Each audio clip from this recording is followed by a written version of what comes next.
Otep à tous, bien-aimés frères et sœurs. C'est grave.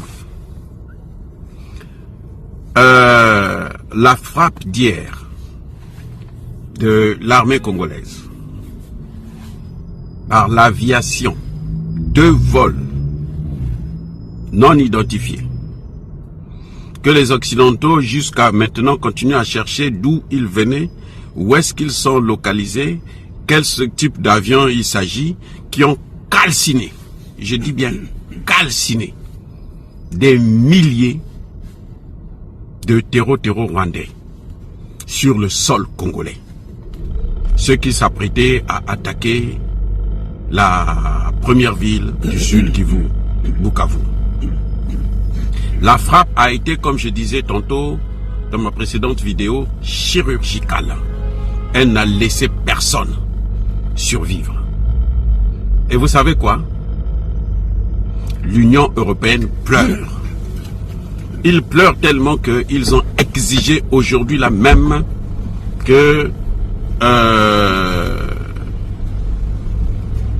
le Congo puisse arrêter d'utiliser ses avions de guerre. Ça veut dire que vous savez, nous sommes dans une situation où je te tape et je te dis comment tu dois faire pour te défendre. Ou je t'interdis de te défendre. C'est l'Union européenne qui est à la base de tout ça, avec l'OTAN bien sûr, donc les États-Unis d'Amérique. Ce sont eux qui sont derrière cette situation de la RDC.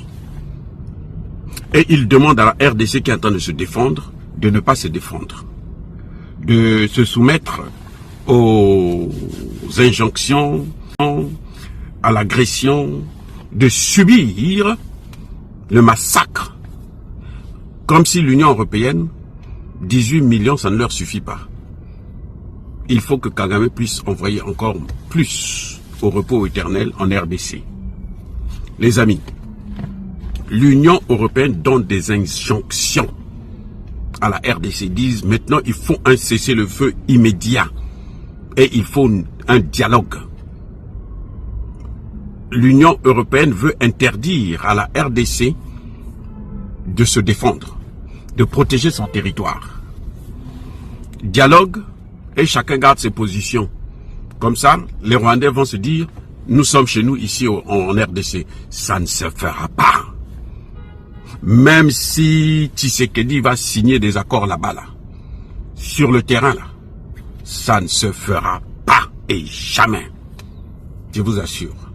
Ça se passe, c'est compliqué, c'est très grave, c'est très sérieux.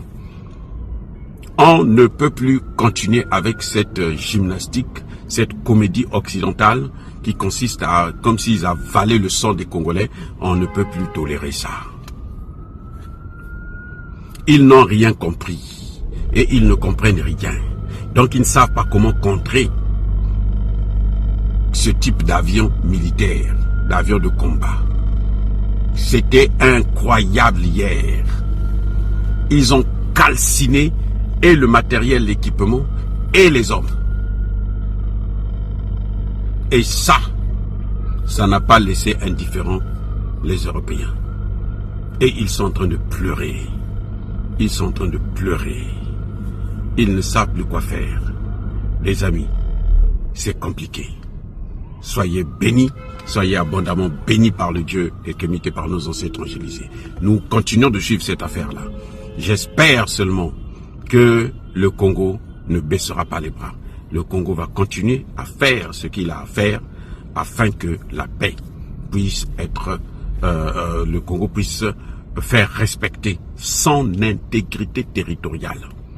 Il n'y aura pas de dialogue tant que les Rwandais seront sur le sol congolais. Le dialogue, c'est après le départ des soldats rwandais, des mercenaires rwandais. Les amis, nous sommes prêts pour ça et nous nous battons pour ça. Si le Rwanda retire ses troupes, ben, il n'y a pas de problème. Nous, tout de suite, on arrête la guerre. Tout de suite. Ils n'ont qu'à retirer leurs troupes. Ils n'ont qu'à retirer tous les Rwandais. Ils n'ont qu'à repartir chez eux au Rwanda. Soyez bénis, abondamment bénis par le Dieu des Kémités, par nos ancêtres angélisés. Mais que tous ceux qui persécutent le continent africain, le pillent et le déstabilisent, qu'ils soient noirs, blancs, chinois, arabes, juifs, indiens ou qui qu'ils soient punis, maudits, foudroyés, neutralisés, écrasés, effacés par le Dieu des Kémités, par nos ancêtres angélisés. Vive l'Afrique éternelle, j'ai dit et j'assume.